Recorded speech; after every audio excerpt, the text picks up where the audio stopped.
Brasil, anos 60, anos 70, a gente está falando de um país sob ditadura militar.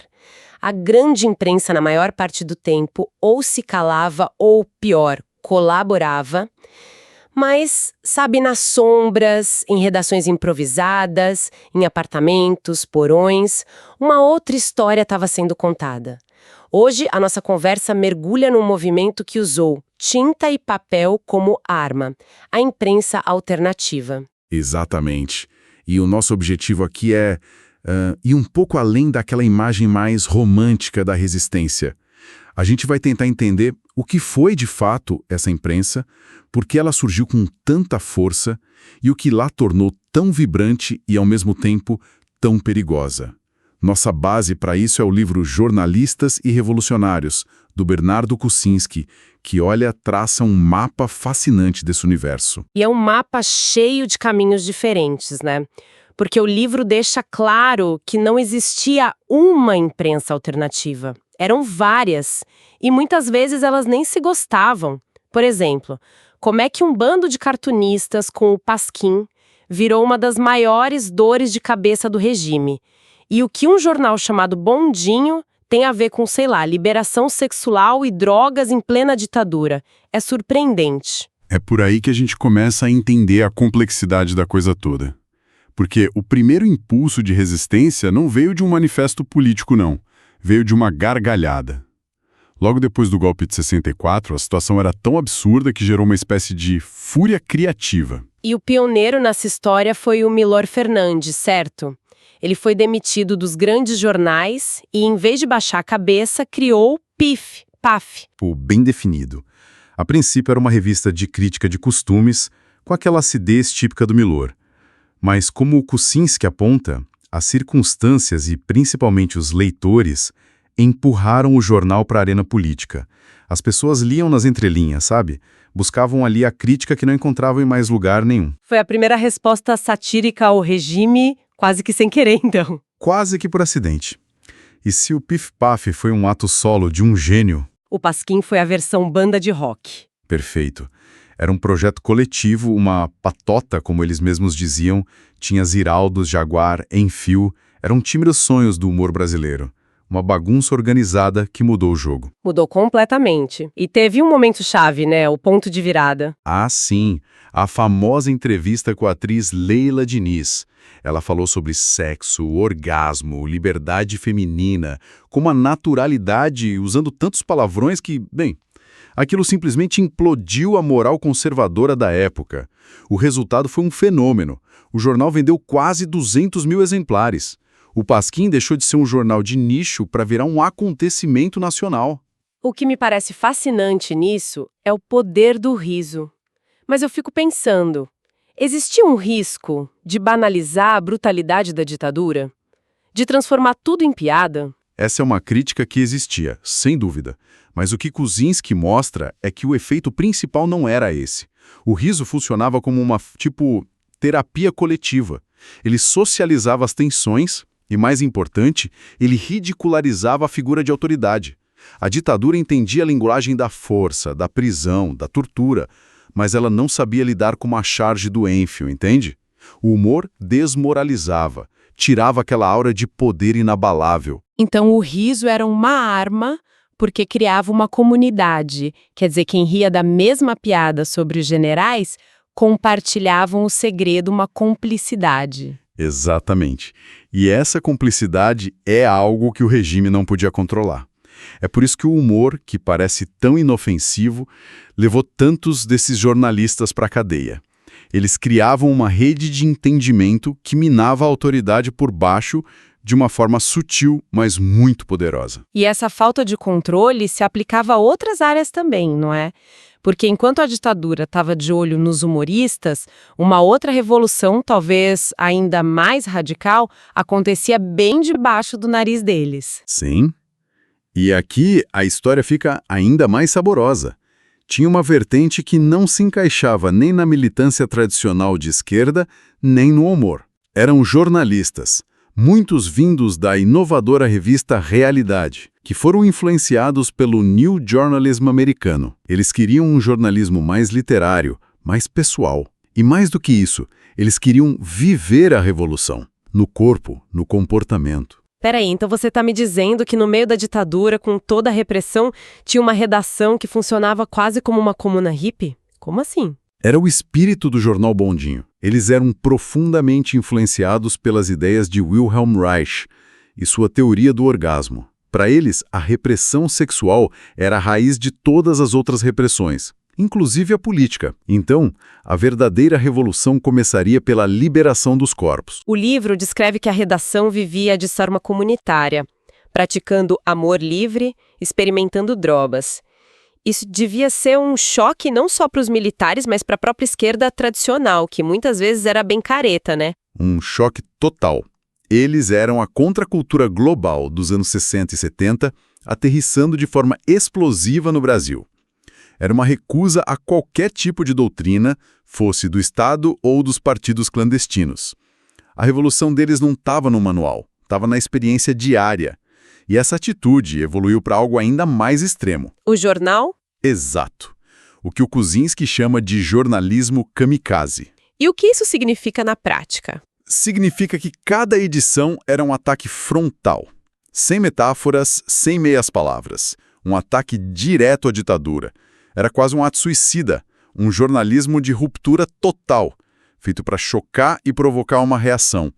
Era a negação da estratégia, era a pura expressão de revolta. É difícil até de imaginar a coragem ou talvez o desespero para fazer algo assim.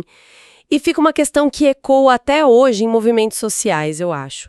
Até que ponto essa atitude, essa recusa a participar do jogo político tradicional era uma forma eficaz de política ou uma espécie de escapismo? É a grande tensão. Era, sem dúvida, um ato político de recusa radical. Mas a eficácia em transformar a estrutura de poder é o ponto que fica em aberto. Eles estavam mais focados em transformar a cultura e o indivíduo do que em tomar o poder do Estado. É um debate que nunca envelhece. Então, a gente tinha a turma do riso e a turma da revolução no corpo. Mas tinha uma terceira vertente, bem mais organizada, que viu o jornalismo de outra forma, como uma ferramenta direta da luta política. Exatamente. É o caso de jornais como o Opinião, um projeto sofisticadíssimo. Ele nasceu de uma aliança improvável. O capital de um empresário liberal, o Fernando Gasparian, com uma linha editorial de um jornalista ligado a organizações de esquerda, o Raimundo Pereira. E eles tinham uma estratégia muito inteligente para driblar a censura, né? Brilhante. Eles criaram o que o Kuczynski chama de escudo. Publicavam muitos artigos de jornais internacionais de prestígio, tipo Le Monde, The New York Times, e traziam assinaturas de intelectuais de peso. A ideia era que a censura ia hesitar em cortar um artigo de um jornal famoso, sabe? E por trás desse escudo, eles passavam um conteúdo mais crítico, o conteúdo nacional. Mas por trás desse escudo, a coisa pegava fogo. As fontes mostram que a redação era um verdadeiro campo de batalha ideológico. Quer dizer, eles lutavam contra a ditadura lá fora, mas tinha uma guerra interna. Uma guerra feroz. Organizações clandestinas como o PC, o PCdoB, a POLOP, todas disputavam o controle editorial. E aqui a gente vê um choque de duas grandes visões sobre o papel da imprensa, né? De um lado, uma visão mais gramsciana, de um jornal que ajuda a formar uma consciência crítica mais ampla na sociedade. Do outro, uma concepção leninista do jornal como um organizador coletivo, um instrumento a serviço do partido. E essa briga interna acabava destruindo os projetos? Muitas vezes sim. Gerava rachas, cisões constantes.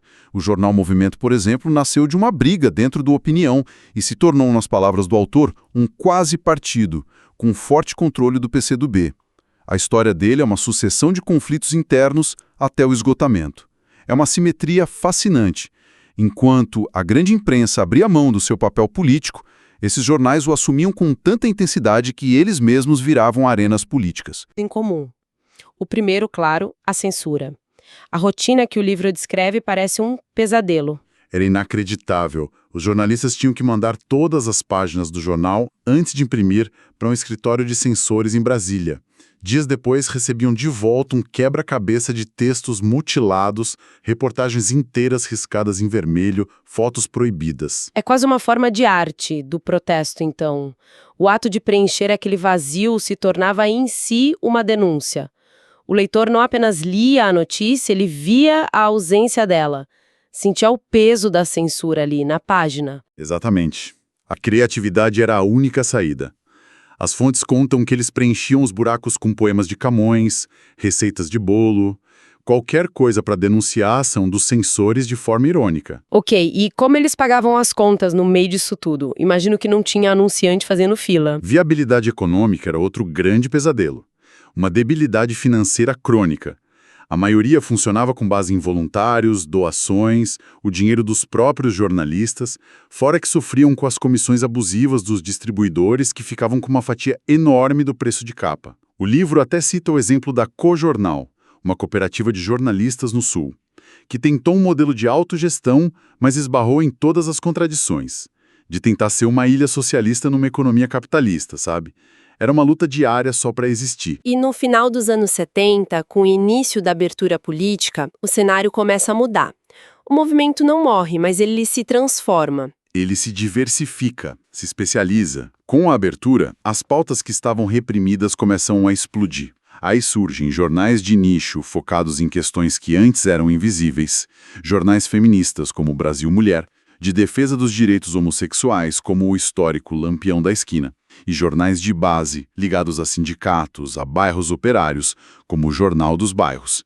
A resistência estava se tornando mais plural. Ou seja, aquele papel de ser a única voz da resistência se dissolve, porque a própria sociedade estava se organizando. Perfeito.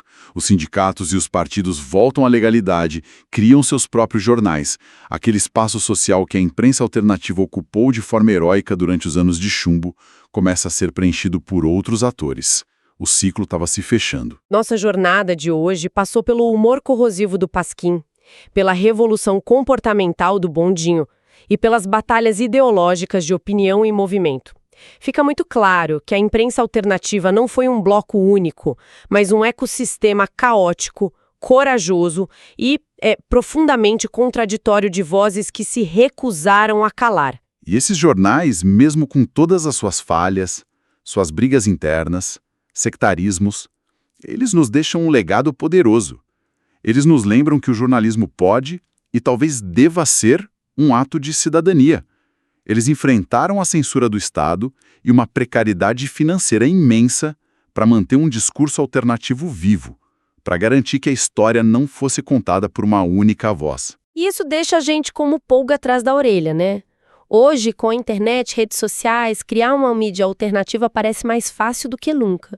Qualquer um pode criar um canal, um blog, mas a reflexão que fica é: o que a gente pode aprender com a experiência desses revolucionários de papel e tinta sobre como construir um debate público que seja de fato plural, que aguente o tranco financeiro e que seja resistente tanto à manipulação do poder, quanto isso é difícil ao dogmatismo dos nossos próprios movimentos?